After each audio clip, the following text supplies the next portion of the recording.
biologically speaking, identical animals. There's no difference apart from the colouring.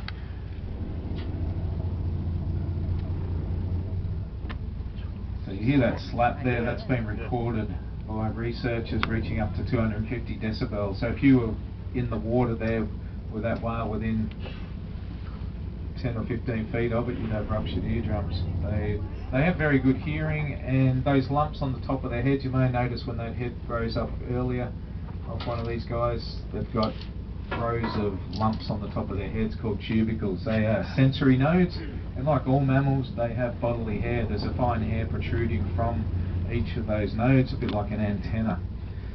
So they sense all sorts of things.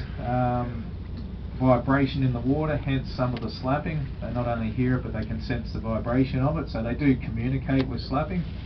And once again, this is all to do with courtship, mating behaviour here. There's once again, there's 3 whales here, and someone's going to be the winner and someone's going to be the loser today.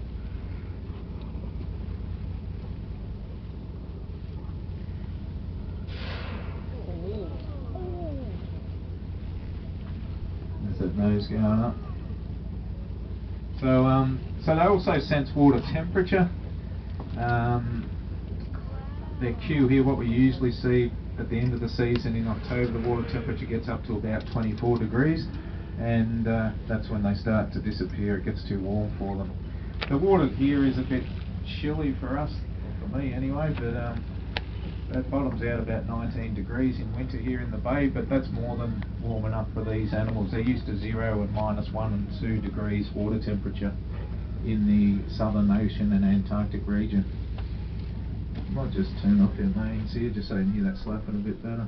Yeah. We're just drifting with the current, they're drifting back with it at the moment. So that one on its back there, see if I can get the binoculars.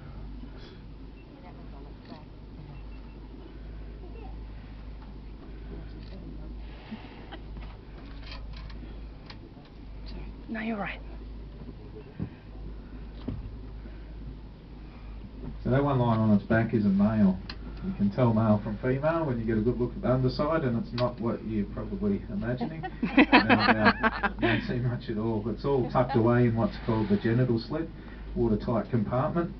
But forward of that genital slit on the females is what's called the hemispherical lobe. It's about, on these whales, it would be the size of about a large grapefruit, sliced in half, if that makes sense, like an Audi belly button, so it's a dome-shaped appendage. And on a male, they don't have it, so if you don't see anything much on the underside, it's more than likely going to be a male. If you see that dome-shaped appendage, it's going to be a female. Even on a calf, you can pick it. On a calf, it's about the size of a tennis ball.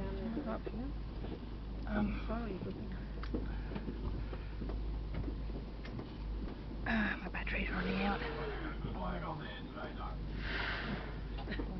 You didn't hear that, No.